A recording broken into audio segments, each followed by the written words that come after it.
جو لوگ زیادہ تر کچے پیاز کھایا کرتے ہیں وہ جلدی بوڑھے نہیں ہوتے۔ صبح نہار منہ پانی پیا کریں، اس سے معدے کی گرمی کم ہوتی ہے۔ جو لوگ زیادہ کھیرا کھاتے ہیں ان کا چہرہ خوبصورت ہوتا ہے۔ سر میں درد ہو تو کیلے کو شہد میں ڈبو کر کھا لو، درد ختم ہو جائے گا۔ ادرک کا رس شہد کے ساتھ کھانے سے قوت بال میں اضافہ ہوتا ہے۔ رات کو بغیر کھانا کھائے سونا جسم میں کمزوری آ جاتی ہے۔ اگر چہرے کو سفید کرنا چاہتے ہو تو صبح نہار منہ دہی کھایا کریں۔ رات سونے سے پہلے اگر سبز الائچی کھا لو تو کبھی ہاضمہ خراب نہیں ہوگا۔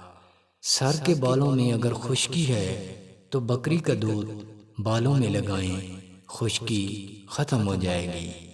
تربوز کھانے سے پیاس کم لگتی ہے۔